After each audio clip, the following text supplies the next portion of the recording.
Bienvenidos, señores. Estamos en Despiértate con Tere, donde tu alma se renueva cada mañana. En esta ocasión en particular, soy la presentadora invitada, soy Heidi Camilo Hilario. La pastora Teresa Jiménez de Oyer no puede estar presente el día de hoy por razones ajenas a su voluntad.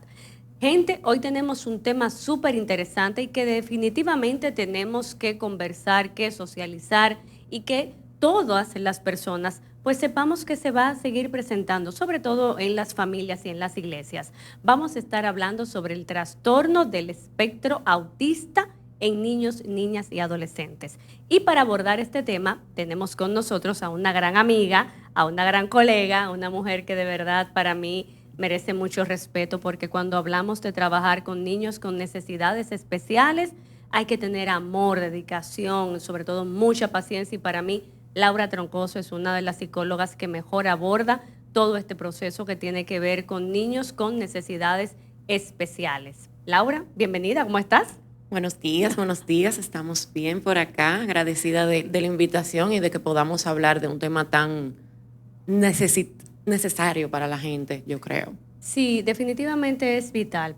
Yo quiero que tú nos hables de qué es el trastorno del espectro autista, porque antes simplemente se le llamaba trastorno autista. ¿Qué es eso? Cuando hablamos del trastorno del espectro autista, también conocido como TEA por las siglas, se está agrupando todos aquellos trastornos que son o que pertenecen a la línea del neurodesarrollo, porque en este caso el autismo es algo que está acá afectado en el cerebro.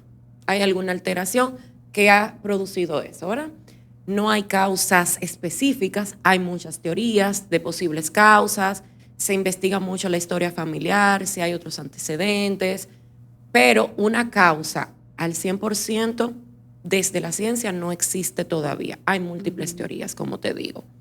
Va a afectar mucho el funcionamiento de ese niño, el desarrollo socioemocional sobre todo, sus habilidades sociales se ven muy afectadas. Entonces, cambiamos al espectro porque cada uno es diferente. El hecho de que te diagnostiquen con TEA no significa que se va a dar la misma línea del desarrollo. Y dame un segundito, porque eso es importante. Yo recuerdo que antes hablábamos del trastorno Asperger, trastorno autista, y bueno, teníamos varios, pero ahora tú me dices que se agruparon y se habla de un espectro. Exacto. Y que no todos son iguales. Cuando hablamos de algunos síntomas, signos, que los papás y a qué edad podemos decir, ok, esto es una alerta roja, esto es diferente. ¿Qué es lo que tenemos que ver para empezar como que a observar a nuestros niños, que podamos decir, yo tengo que ir a evaluación? Ok, vamos por partes. El Asperger, o antiguamente llamado Asperger, le decían cariñosamente Aspi. Eso fue un apodo que le dieron los mismos ya personas ya más adultas diagnosticadas con el que ahora es autismo, un poquito más bajo, un poquito leve, con menos limitaciones, por decirlo así. Esos solamente tienen alteraciones más marcadas en el ámbito social, en la forma de relacionarse con otras personas, la gran mayoría, unos más que otros. En el caso de autismo ya per se, o el que antes conocíamos, pues hablamos de niños que le cuesta hablar, hay niños de hecho que nunca desarrollan el lenguaje, por lo menos no verbal, que se comunican a través de las señas, hay otros que tienen muchas necesidades sensoriales, tienen temas de conducta, en fin, hay una gran diversidad. Y pues antes teníamos una tipología de que el autismo era leve, severo o moderado. Ya no se habla de eso. Ya cuando se diagnostica autismo, se te dice trastorno del espectro autista con limitaciones en el lenguaje, con limitaciones en conducta, con limitaciones en habilidades sociales. O sea, se especifica dónde están esas limitaciones, porque yo puedo ser un autismo, antes se le llamaba altamente funcional. ¿Por qué? Porque mis limitaciones eran muy pocas. Entonces, antes se hacía esa salvedad. Tú ya dijiste una palabra que creo que es importante que desglosemos. Necesidades sensoriales diferentes. ¿De qué estaríamos hablando? Hay niños que emiten conductas, por ejemplo, que también es un síntoma, que aletean o que te dan vueltas en círculo sin ninguna razón aparente. Muchas veces esa acción de dar vueltas en un niño con TEA pues puede ser señal de que se está regulando, de que hay algo que lo tiene muy estresado, que se sale de su control y pues él necesita esto para calmarse, para regular. Igual que quizá nosotros hacemos una respiración profunda, Sí. Y listo. Ellos necesitan algo para regularse. Pero en niños con necesidades sensoriales, muchas veces eso es porque ellos necesitan sentir esa sensación. Hay otros que, por ejemplo, les molesta pisar la grama o sentir la arena, y tú los vas a ver en una playa fácilmente con unos tenis, porque ni loco te andan Descalzo. al descalzo, jamás. He visto también, y alguien me decía, el tema de si caminan en puntillas, que si les molesta la luz, que si les molesta los sonidos, la ropa.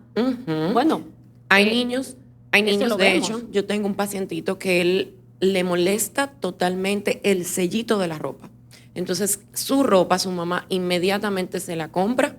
Hay que cortar ese sello, que él no le sienta absolutamente nada, porque eso lo detona, te emite conductas. En algunos son muy agresivos y en otros simplemente es como de incomodidad, llanto, a veces no saben comunicar el porqué. El tema de las puntillas puede ser un síntoma, realmente es un síntoma del autismo, pero puede tener una base sensorial. Es decir, el niño no le gusta sentir el pie en el piso, no le gusta sentir eso, el apoyo, digamos, del suelo. Sí. Entonces anda en puntillas. Y eso se trabaja y puede mejorar.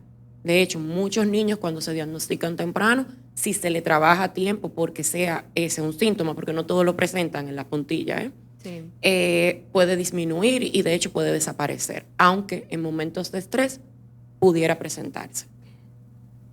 ¿A qué edad empezamos a ver tal vez cosas y qué cosas pueden darnos la voz de alerta? Porque hablando con amigas, algunas me han dicho, bueno, me diagnosticaron a mi niño muy tarde, si lo hubieran diagnosticado más temprano, o niños que de repente llegan adultos que nunca son diagnosticados. Puede pasar. Generalmente puede pasar el diagnóstico tardío, entre comillas, porque no se dieron alertas, porque había mucho desconocimiento, porque el autismo hoy en día se habla mucho. Hoy en día tú tienes familias azules, hoy en día tú tienes muchísima gente hablando al respecto.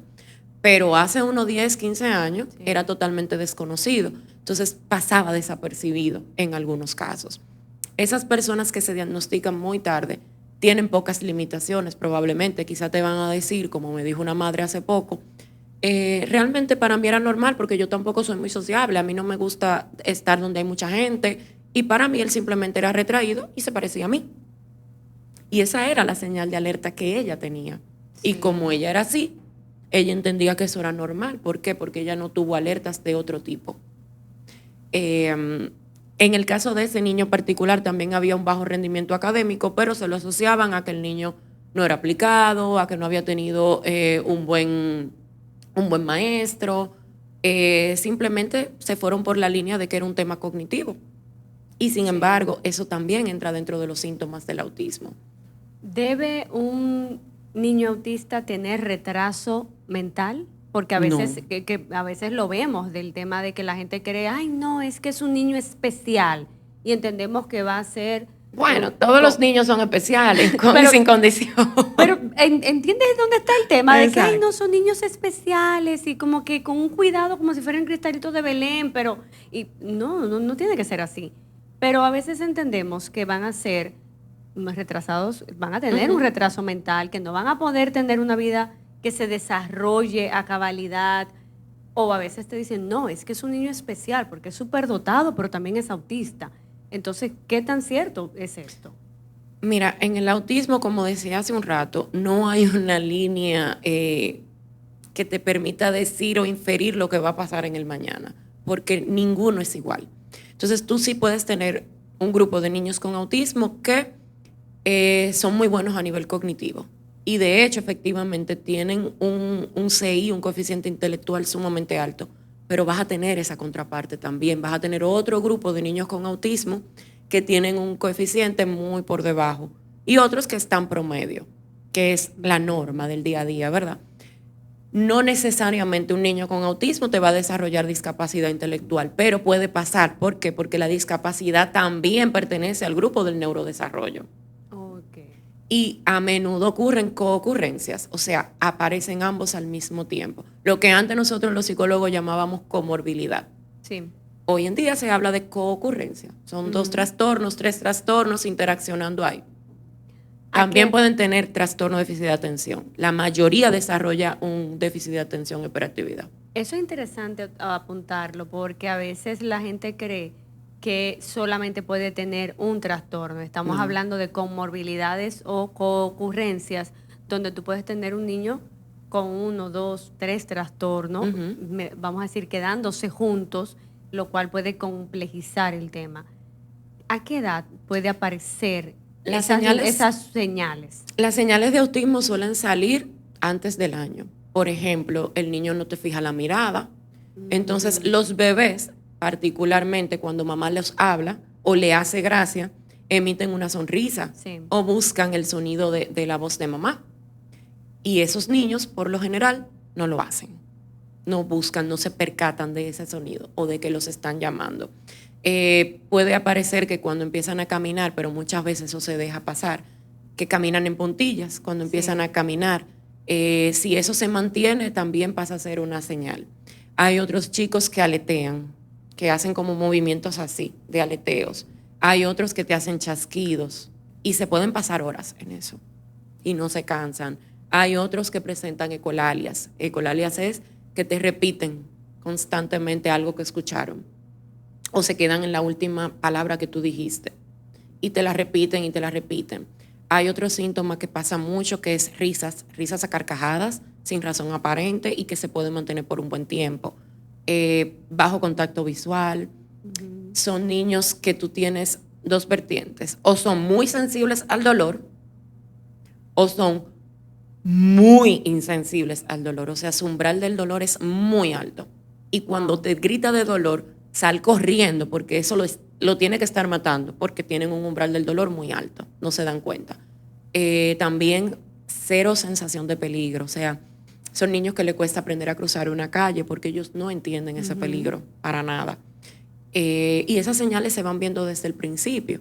Ahora, un diagnóstico por lo general se hace oficial luego de un proceso bastante amplio, multidisciplinario, aproximadamente entre los 2 años, 3 años.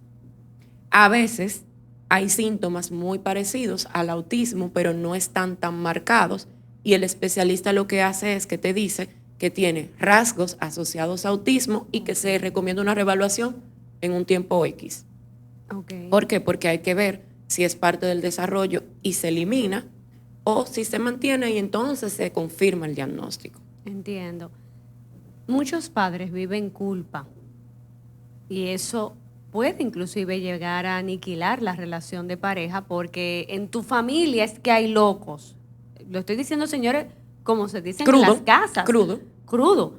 Eso es de tu familia que viene, porque en tu familia es que hay retrasado y gente con problemas. En la mía no. ¿Cómo lo manejan los padres o cómo deberían manejarlo? Bueno, ese ejemplo que tú pones, nosotros siempre investigamos historial familiar, ver si hay alertas, porque efectivamente, aunque no existe una causa 100% real o que podamos darla por certeza, ¿verdad? Sí es cierto que el historial va a influir, o sea, nosotros somos hijos y tenemos genes compartidos. Sí. Entonces, hay un factor hereditario que se puede dar y te hace más sensible a, más propenso a. Pero hay familias donde no hay alertas anteriores. Simplemente simplemente ocurrió y él es el primero de la familia. Entonces sí se va a manejar, igual se va a manejar culpa y es un duelo. ¿Un duelo? Claro. ¿Pero el niño está vivo? Sí, pero tú vas a renunciar a la idea de lo que tú esperabas. Al niño lindo que no te va a dar problemas o que va a tener problemas normales de la vida, de que se peleó con el amiguito por un lápiz. Tú no esperabas estar constantemente quizás recibiendo un proceso terapéutico, porque los que tienen más limitaciones llevan una vida al inicio de muchas terapias, de muchas intervenciones. Inclusive hay niños que requieren una medicación psiquiátrica. Entonces, tú renuncias a eso. Tú simplemente ves tu ideal de ese niño que tú te creaste en tu cabeza y que tú ibas a ver graduándose de la universidad y formando una familia y todo eso, toda esa parafernalia, ya eso no está. Y eso es un duelo.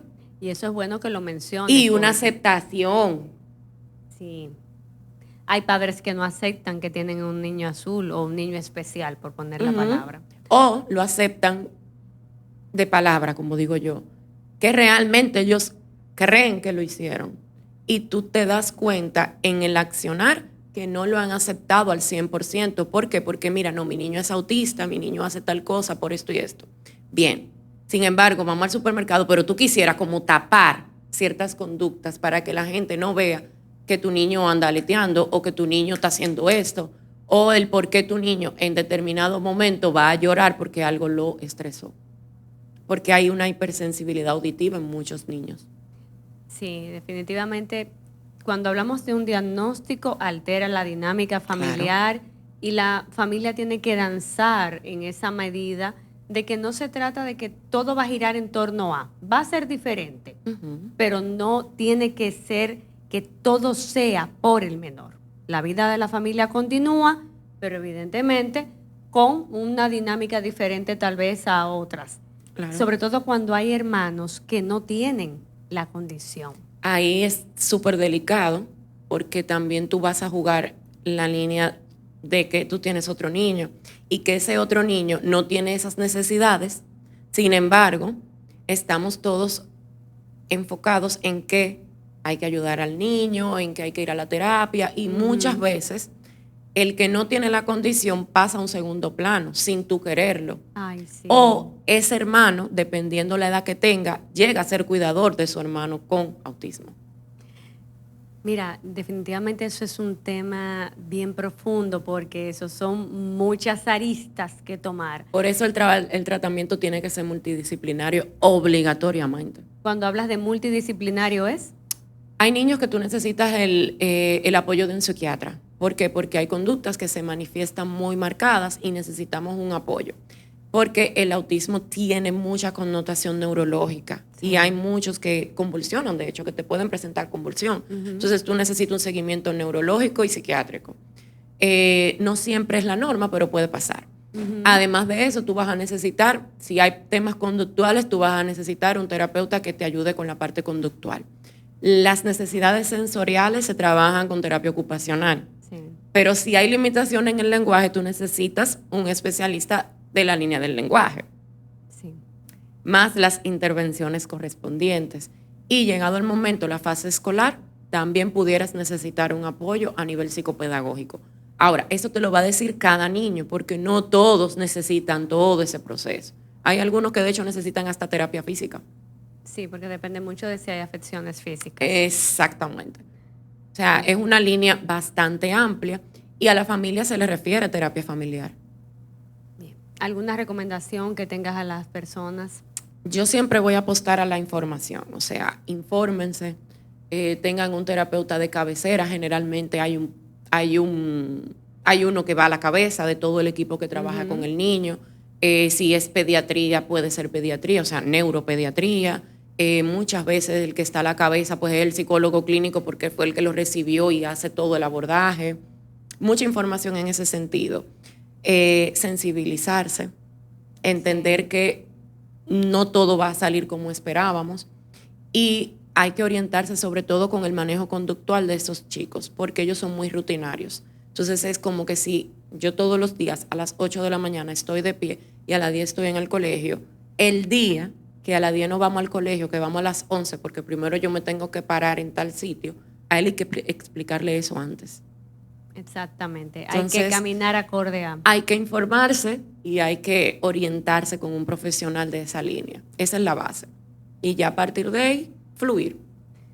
Bien, señores, muchísimas gracias por su atención. Laura, muchas gracias por toda la información. Señores, yo acabo de enterarme de muchísimas cosas que no sabía y que de verdad ahora voy a estar más alerta con los hijos de mis pacientes porque muchas veces llegan con temas de pareja que vienen por los hijos y cuando tú ves, entonces estamos hablando de este tipo de necesidades. Esto fue Despiértate con Tere, donde tu alma se renueva cada mañana y recuerden que el abordaje profesional es indispensable. También ese acompañamiento espiritual donde usted pueda recibir palabra de Dios, atención de Dios y recibir de la iglesia ese acompañamiento también psicoespiritual.